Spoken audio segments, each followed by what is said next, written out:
Ça y est, c'est bon. Alors Bien. maintenant, ça Merci. enregistre, je crois. Merci bien. Alors, merci Ambroise, collaborateur scientifique et moi-même informaticien. On fait partie de l'équipe pédagogique d'Unidistance et l'IDL+. Au sein de notre équipe, les compétences techniques et pédagogiques sont indispensables pour l'enseignement à distance. Aujourd'hui, on va vous parler de concorde technopédagogique. Alors, je laisse tout de suite la parole à Ambroise.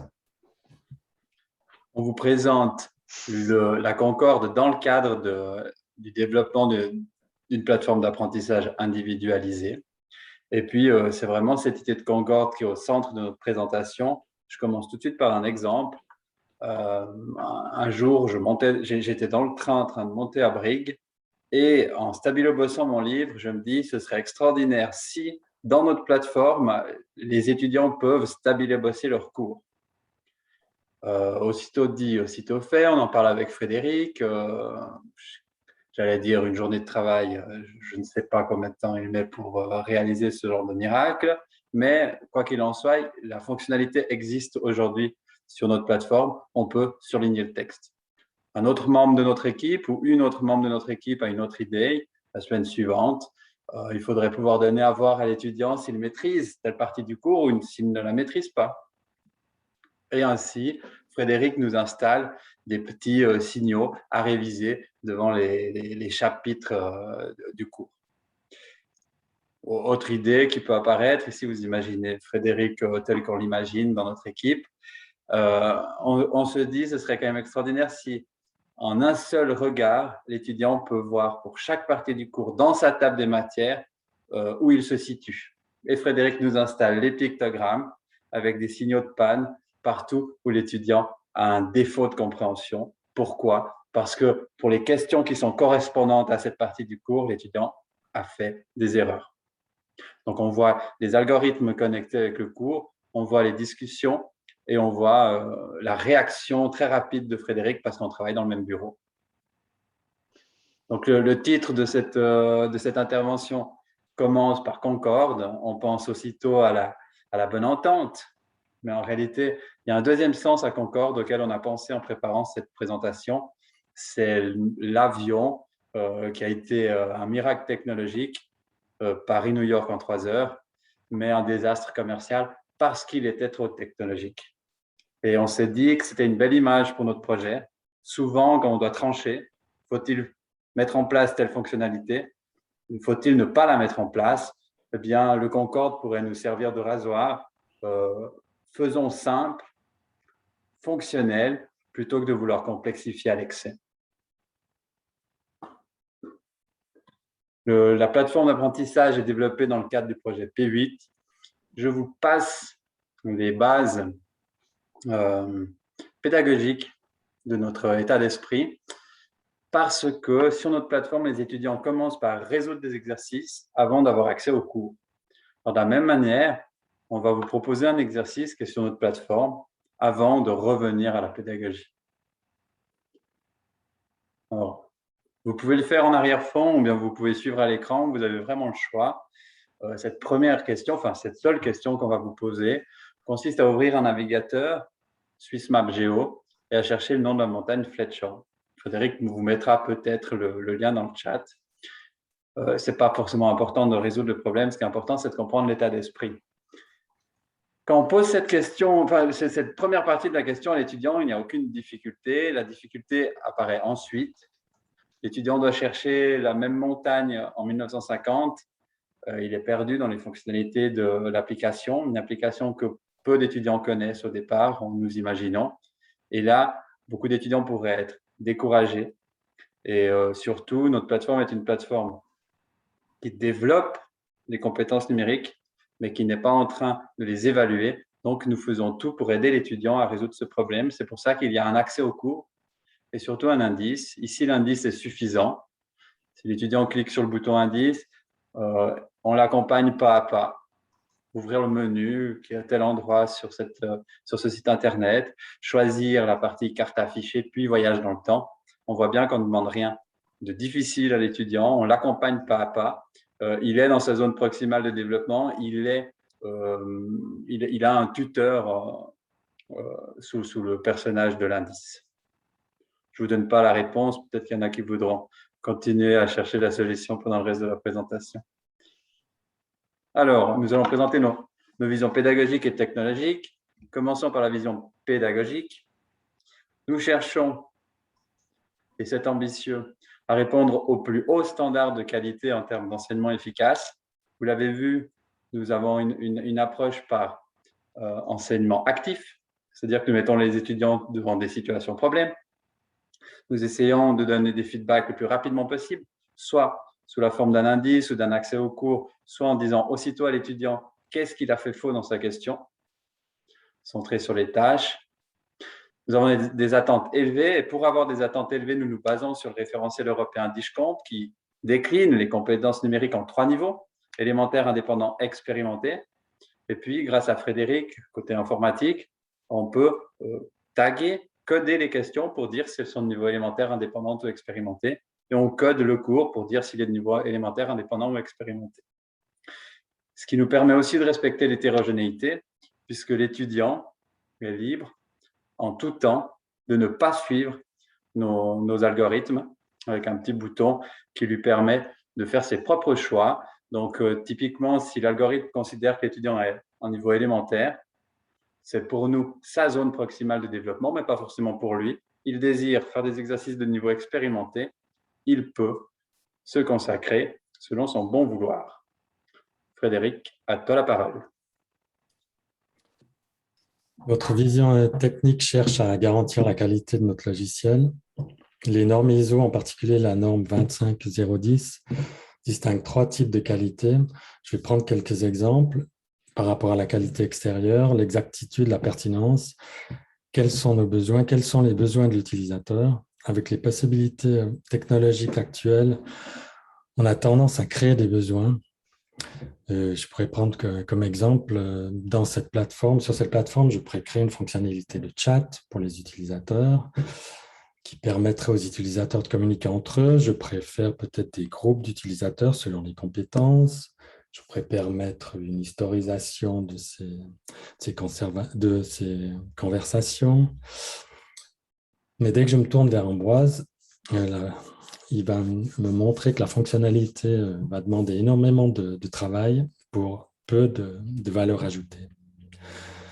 Par rapport aux qualités intérieures, la documentation, la structure, la plateforme se veut ouverte, open source, pour profiter des collaborations, des expériences et développement de futurs partenaires.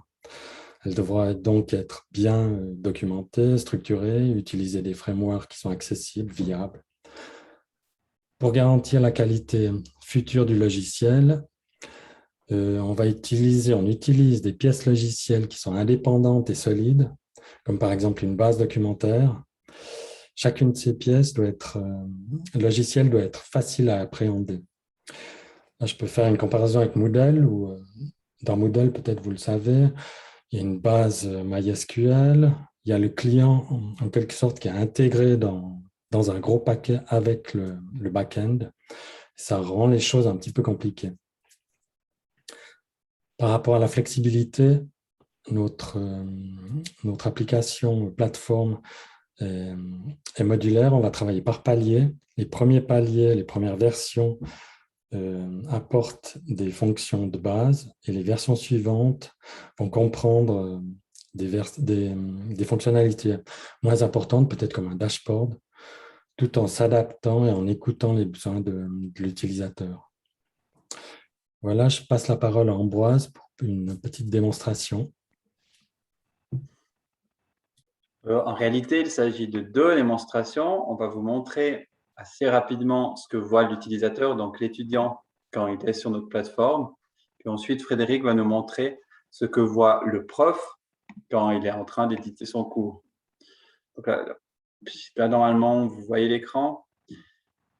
Oui, je vois personne qui dit non, c'est bon. Alors, la première chose qu'on peut remarquer, c'est que l'étudiant a comme première option, comme première possibilité de s'entraîner, ce qui est conforme avec ce dont on a parlé tout à l'heure. L'entraînement est avant le cours. Est-ce que l'étudiant choisit un entraînement spécifique, c'est-à-dire est-ce qu'il choisit d'être autonome et libre? Merci Frédéric d'avoir rendu cette fonctionnalité possible. Donc l'étudiant ici peut choisir les compétences qu'il veut entraîner ou est-ce qu'il désire suivre notre algorithme. Alors, bien sûr, je préfère cette option puisque nous pétrissons cet algorithme de nos croyances et des résultats de la recherche. Ici, l'étudiant est face à sa question et tout à l'heure, je vous ai montré l'accès à un indice, a accès au cours pour y répondre. Il arrive au bon endroit dans le cours et peut revenir à la question pour y répondre. Je passe et je passe. Deux questions. La deuxième question que je vous montre est la dernière. Ici, l'étudiant, on peut imaginer que pour la première fois de sa vie, prend conscience qu'il y a différentes sortes, catégories de sites web qui existent. Donc, il ne va pas aller voir l'indice, il va aller voir le cours puisqu'il est un peu perdu pour répondre à cette question. Quoique une infographie devrait déjà l'y aider. Allons dans le cours. Et puis, puisque je vous ai parlé tout à l'heure de la possibilité de stabilo-bosser, imaginons que l'étudiant veut stabilo-bosser ce paragraphe. Aussitôt dit, aussitôt fait. Et quand il reviendra plus tard au même endroit dans le cours, il aura ce paragraphe qui est stabilo-bossé. Et puis, j'aime l'idée de pouvoir être perdu, de pouvoir se perdre tout seul à travers YouTube. Pourquoi pas se perdre à travers le cours alors qu'on est en train de répondre à des questions? Ici, l'étudiant peut voyager dans sa table des matières pour aller voir, lire une autre partie du cours et abandonner les questions. Ou bien changer de compétence ou changer de niveau de difficulté. Donc, on sent cette autonomie de laisser à l'étudiant. 12 minutes. Ouais, j'ai juste encore le temps de faire une page. Donc, on valide le résultat. Ici, l'étudiant voit ses 10 derniers résultats, les 10 dernières questions auxquelles il a répondu.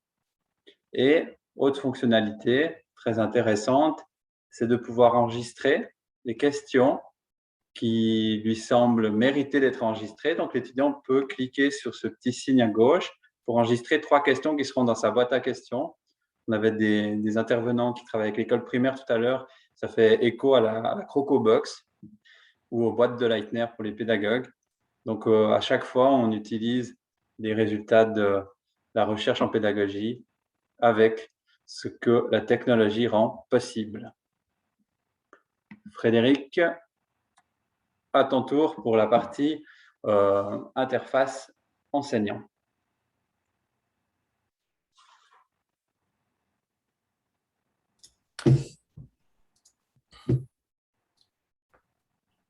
Voilà, je vais vous montrer quelques écrans d'administration pour les concepteurs de cours.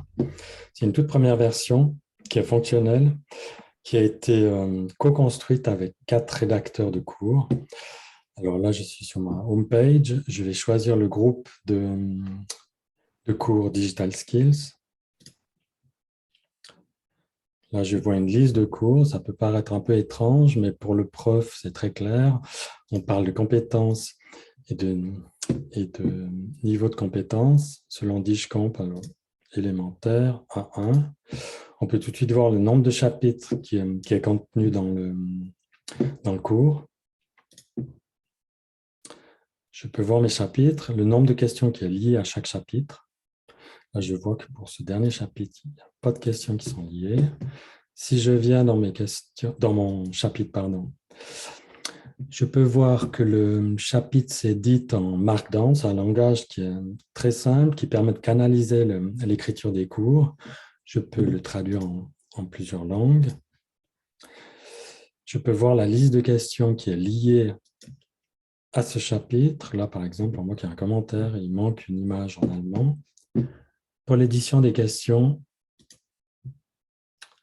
ça se passe un peu de la même manière que les cours. Chaque texte, par exemple le contenu de la question, les astuces, s'écrivent en Markdown très simplement. Voilà, je pourrais m'étendre sur les pièces logicielles qui sont utilisées, par exemple le type de base de données, mais toutes les pièces logicielles vont vraiment dans le sens de la simplification pour tous les acteurs, que ce soit dans la technique ou dans la pédagogie. Voilà, je passe la suite à Ambroise. Ce qui est intéressant dans ce que Frédéric vient de nous montrer, c'est qu'à chaque fois qu'il nous propose une fonctionnalité, on la teste, puis on peut lui donner un feedback très rapidement. Ce qui nous garantit une simplicité, parce que la simplicité pour un informaticien ou bien pour des gens qui écrivent un cours n'est pas forcément définie de la même manière. Dernier exemple sur notre symbiose pédago-technique. Vous connaissez peut-être les courbes de l'oubli d'Ebbinghaus. On va l'exemplifier. Je vais vous poser une question. Si vous connaissez la réponse, écrivez-la dans le chat. Puis la réponse à cette question va être l'information qu'on va essayer d'enregistrer maintenant. Cette question est, vous connaissez le nom de l'arbre à pommes, c'est le pommier. Quel est le nom de l'arbre à kiwi? Si quelqu'un connaît la réponse, il peut l'écrire dans le chat et tous nous impressionner sans tricher avec Google. Ça me rassure, personne ne répond rapidement. On a toujours l'excuse de ne pas trouver le chat. Donc, le nom de cet arbre à kiwi, c'est l'actinidier.